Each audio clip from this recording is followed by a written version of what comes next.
Okay, let's see this question. We want to find the parameter of the right angle figure. All right, so what is a parameter? We need to know the word parameter. Parameter means the sum of each side, right? So we want to sum up all the sides. So this side will already have 5 feet. And this side will have 10 feet. And this bottom one, because it's such a right angled. So this right angle means 90 degrees. This right angle, all the corners are right angle. All the corners are right angle. Okay, which means the vertical lines are parallel to each other. The horizontal lines are parallel to each other.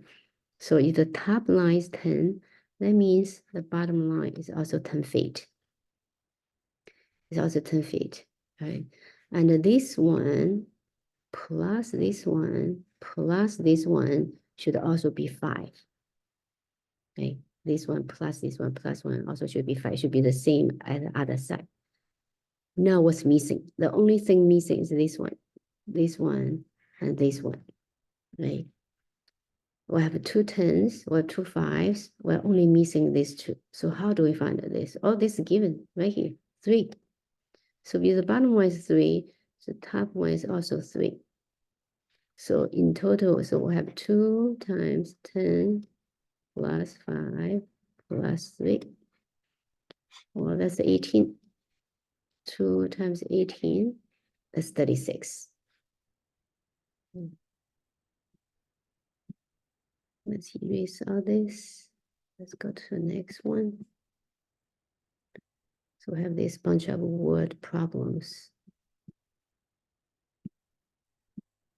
Let's see 13. 13 is asking for volume of a box. Right? What is a box? In mathematics, we call box a rectangular prisms, 3-dimension object. 3-dimension object. So like each side, we have 6 sides, and each side is a rectangle. Each corner is a right angle. It makes 90 degrees. So we have the bottom, we have maybe length, width, then we have a height. And the volume of that is just multiply those 3 dimensions. W times L gives the area of the bottom, then multiply by the height. So 3-dimension quantity. Well, let's see. The height, the length is given as A, width given as 5, the height is given as 3. So multiply those 3 numbers. 8 times 5, 40. Let's write it down. Okay. 8 times, we always want to multiply 5 with an even number because that gives us 10th.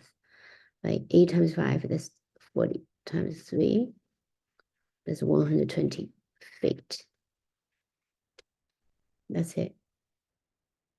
Right, so that's a volume of a box, which is multiplied by 3 dimensions. Okay, let's see 14. If a tabletop has an area of 18 square feet and a length of 6 feet, what is its width? Oh, let's see tabletop. Well, this assume this tabletop is a rectangle, okay? You should have one more word, rectangle tabletop. Rectangle means 90 degrees of each corner. Area is, so the length is, the area is 18. And the length is 6. And we want to find its width.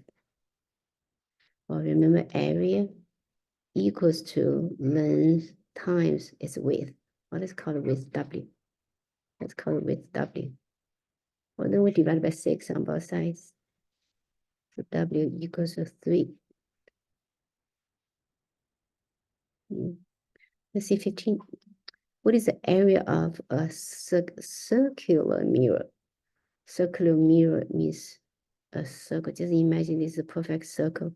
We have center, we have a radius. So that's how we define a circle, by radius. If the measurement from the edge to edge through the center, so from edge to edge through the center is 10 inches. We call this a diameter. diameter. If diameter is 10, the radius is half of it. The radius is half of 10, which is 5. And we want to find the area of this circle. So we have a formula, area equals to pi r squared.